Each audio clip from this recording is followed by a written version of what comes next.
বৈষম্য বিরোধী আন্দোলনে শহীদ আবু সাঈদ সহ অন্য শহীদদের নিয়ে বিরূপ মন্তব্যের অভিযোগে দায়ের করা মানহানির মামলায় সাময়িক বরখাস্ত সহকারী কমিশনার তাপসী তাবাসসুম উর্মির বিরুদ্ধে অভিযোগ গঠনের আদেশ দিয়েছেন আদালত। এর মধ্য দিয়ে এই মামলায় তার আনুষ্ঠানিক বিচার শুরু হয়েছে।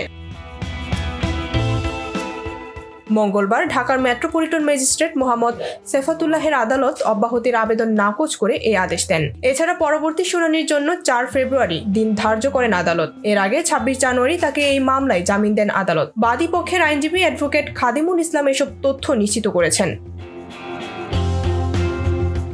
এর আগে 26 জানুয়ারি একই আদালতে মামলাটির অভিযোগ গঠনের শুনানির জন্য ছিল।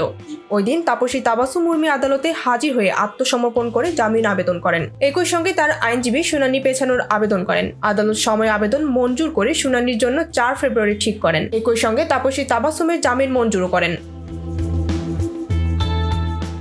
মামলার আবেদনে বলা হয়, গত 5 অক্টোবর আসামি উর্মি শুধু শহীদ আবু সাঈদ নয়, সরকারের দায়িত্বশীল পদে থাকা সত্ত্বেও ছাত্র আন্দোলনের মাধ্যমে প্রতিষ্ঠিত সরকার ও সরকার প্রধান নোবেল বিজয়ী প্রধান উপদেষ্টা জনাব ডক্টর মোহাম্মদ ইউনূসের বিরুদ্ধেও অবমাননাকর বক্তব্য ফেসবুকে লেখেন, যার মাধ্যমে সুপ্রিম কোর্টের আপিল বিভাগের রেফারেন্সের ভিত্তিতে সংবিধান সম্মতভাবে গঠিত একটি সরকার প্রধান সম্পর্কে বিষোদ্গার করা হয়েছে এবং সরকার উৎখাতের হুমকি দিয়ে জনমনের ভীতি সৃষ্টি করা হয়েছে।